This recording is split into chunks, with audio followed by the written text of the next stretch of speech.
Hello, everyone. My name is Stanley St. Rose, and today we're going to be talking about The Landlady, written by Roald Dahl.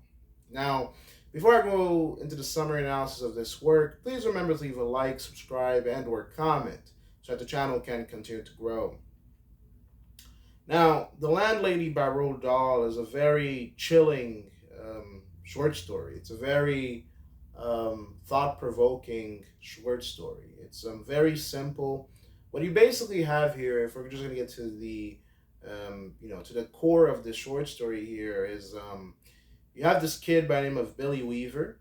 Billy Weaver, or poor Billy Weaver. He's a very, he's a teenager. He's setting out into the world. He's very excited. He's very, young, and arrives in Bath. This place where he's going to pursue, his dreams, and he's going to become a businessman, a man that's all about business, that's brisk, that's all about upward mobility, and well, it just doesn't go though that way, for Billy here. Billy really doesn't enjoy what happens to him. Ultimately, what happens is he was supposed to stay at a normal lodging location, but he sees this bed and breakfast on his way there. He's very young, very naive. Again, he's a teenager, and especially in the past, teenagers started working very early, um, and they focus on upward mobility. And basically, he sees this bed and breakfast in Bath, and he thinks it's cozy. And he rings it, and this is very creepy because as soon as he rings the doorbell, this lady just pops out. The landlady pops out. She's very sweet, very kind. The bed and breakfast is very cozy, very warm. And the landlady shows him his bedroom, shows her where she stays, where he stays, and everything's very cozy. And he just wants to, it's very cheap, not that expensive, and everything seems very nice. And the landlady is very creepy because throughout the work she's saying, how handsome he is, how wonderful he is. She's paying attention to his teeth, his skin, his height, his looks. She's like, you're very handsome, you're very good looking, you have good teeth. She's just like, really observing all of his features. Because let's just get straight to the point here. She pretty much kills people and then stuffs them. She kills them and stuffs them. She has a lot of pets. Every time her pets die, she takes them and stuffs them, and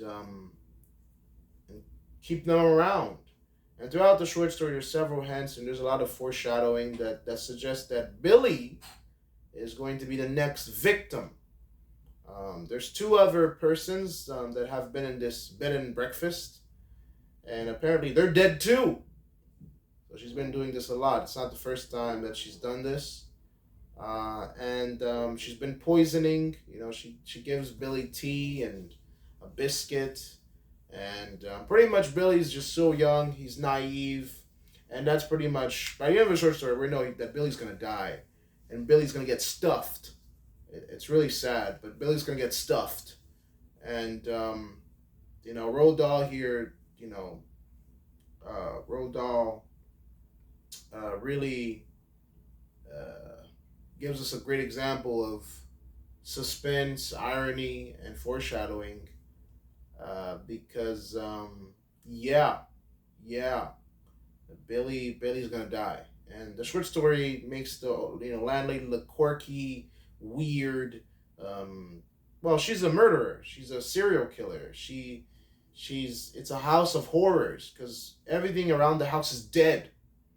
All the animals are dead and stuffed. And the two men that stayed there before Billy, they're dead and stuffed because she says that they're still there. So she's probably stuffed them and put them in the top floor of this bed and breakfast. And the story leaves us off with her and Billy drinking some tea. Don't drink the Kool-Aid, Billy. Don't drink the Kool-Aid. So, in terms of deeper meaning here, it wasn't Kool-Aid. It was tea. I'm just saying, don't drink the Kool-Aid because the Jonestown Massacre, if you know what I'm talking about. Anyway, let's go to the analysis and deeper meaning here. Um, yeah, the story pretty much tells us that Billy's gonna die.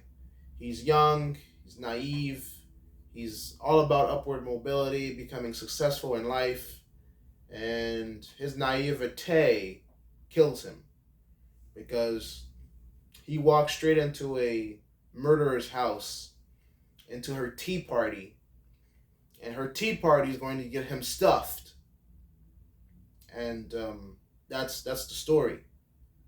So this short story here, in terms of deeper meaning, it's like his naivety killed him. You know, him being so young killed him. Him trying to save some money killed him. Him trusting this lady killed him. You know, anybody's capable of anything. All humans are capable of evil and good.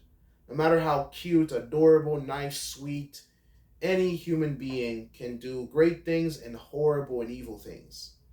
So, you know, he thought that she was so small, very cozy, very nice, very sweet. Everything was very cheap. He thought that this is just a great deal. This is a wonderful little lady. Well, she had ulterior motives. She wanted to kill Billy and stuff him. And so Billy was naive. Billy was not smart. And that's the landlady. She, from the minute that she opened the door, had complete control of the situation. She knew exactly what she was going to do to Billy. She knew she's done this before. She has experience. And even though she looked petite and cute and small and nice, Billy was in the palm of her hand the whole time. And he was going to become the next stuffed thing upon her mantle. That's the short story. Very chilling, very dark. But that's The Landlady by Roald Dahl. Please remember to leave a like, subscribe, and or comment. And I'll see you guys in the next video. Oh, poor Billy. Poor Billy.